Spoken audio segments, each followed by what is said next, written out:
Chapter 14, Yonghe Gate, First Hall of the Seven Hall Sangarama. In previous chapter, we talked about the bronze courtyard, which is in the east of the Yonghe Palace, and the Laba Rice Kanji.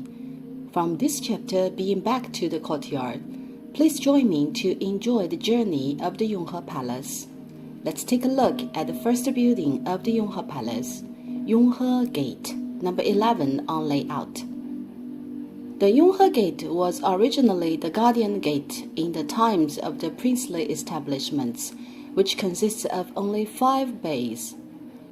From the width west to east we see today, the gate could have been wider architecturally, but it wasn't. According to Great Qing Legal Code, Chinese 大清律, as the ranking of a prince, 5-bay gate was allowed as the maximum. With the width of the 5 bays spanning from the west to the east, the gate was however doubled in the longitudinally when it was converted from a palace to a lamasery. We mentioned in previous chapters that there were 2 large-scale expansion constructions on the Yonghe Palace. The first phase was the times of the princely establishments converted into the palace, and the second phase was the palace converted into the lamasery.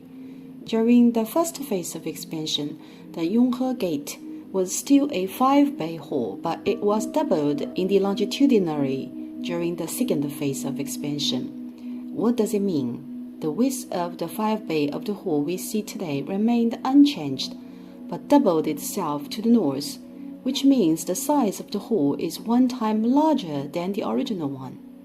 Namely, the hall was structured with 2 rows instead of 1 after the expansion. This architectural form is called a 5-bay open and a 10-bay enclosed, Chinese 五明十暗, which looks like a 5-bay building from its front, but contains 10 rooms substantially. There are 2 halls in the Yonghe Palace structured with the form of 5-bay open and 10-bay enclosed. One is the Yonghe Gate, which was transformed, and the other one is the third courtyard called Yonghe Hall, number 18 on layout. The former was restructured to the one presently seen, while the latter was initially designed as it is. Why was it expanded? As mentioned, it had not been expanded yet when it was converted from the princely establishments of the Imperial Prince Yong to the Yonghe Palace. Why did the expansion implemented when it was transformed to a temple? A temple has its own architectural codes, which the palace needs to conform. There is a standard architectural code of the Han Chinese temples called Code of 7 Hall Sangarama, Chinese 嘉兰七堂制. Of all the temples, what is the first hall we may see when we enter? The Hall of Deva Kings with the 4 guardian kings are shrined. That was why the original 5-bay building was of no space for the 4 guardian kings. So 10 concealed rooms came into being after doubling the original structure to the north.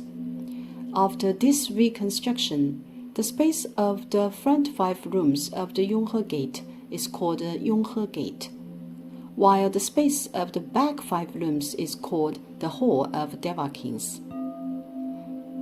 This is to confirm the architectural code of the Han Chinese temples, which is called Code of 7 Hall Sangarama, 嘉兰七堂制.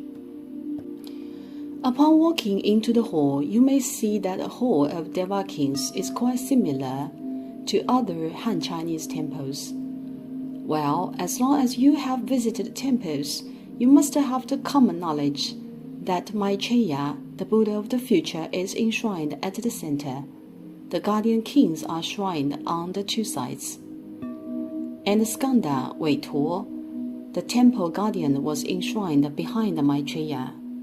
The most valuable antiques which is easy to neglect in this hall are 2 padok pagodas beside Maitreya, one on each respectively, You may miss them easily if no close attention is paid. Pagodas, an architectural form which we articulated in Buddhist history of India, did not originate from China. The earliest Indian pagodas were called stupas. During the migration from India to China, they were influenced by the Greek architecture when passing by Central Asia, as there was a Hellenized country on the way of the northern transmission of Buddhism.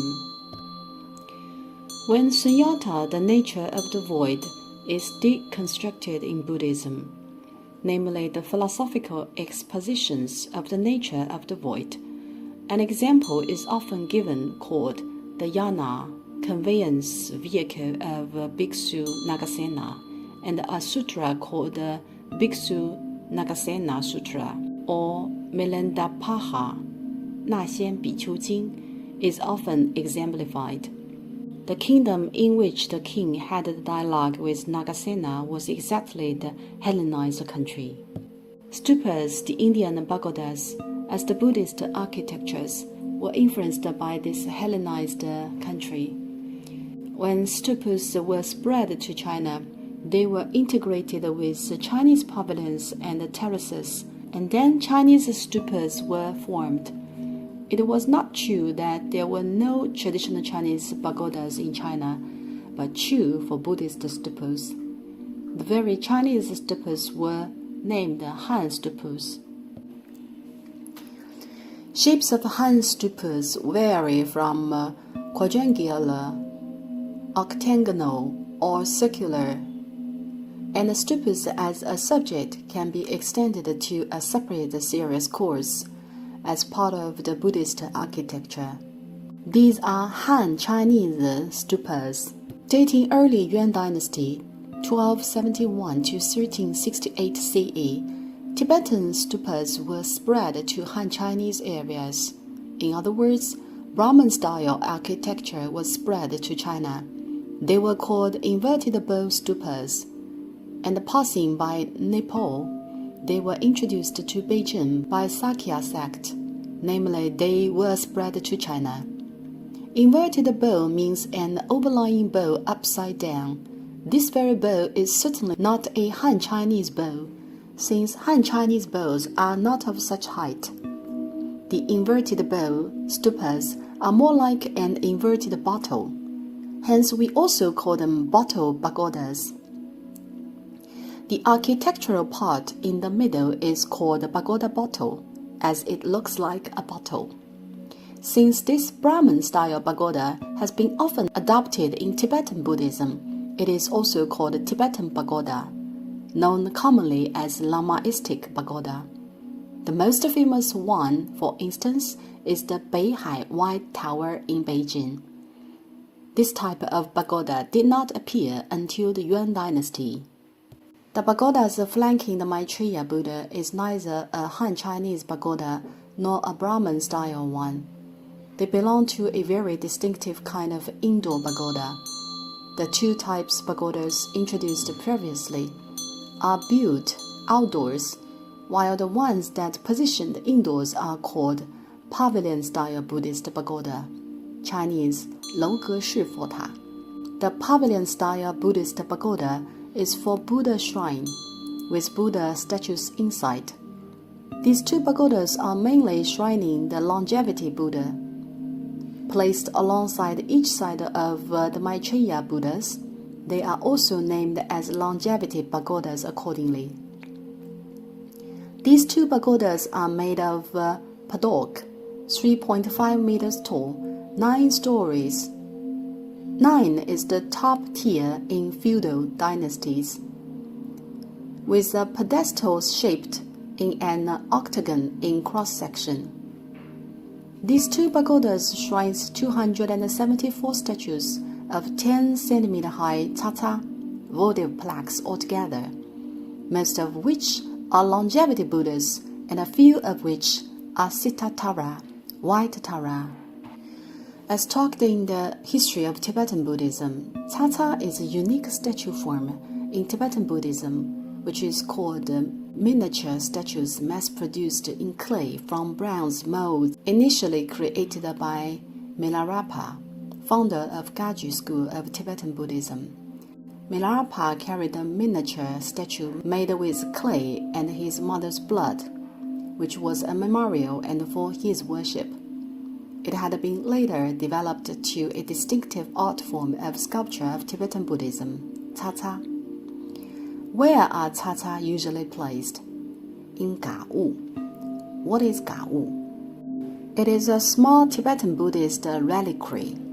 Cha-cha with the height of 4 to 5 cm or 10 cm at most is placed in it, which would be carried around as a whole. Cha-cha is produced from clay molds and it looks like bas-relief in its appearance. However, it is neither sculpted nor carved, but shaped like the making of Chinese mooncakes. Thus, mass production is feasible based on one certain Cha-cha mold.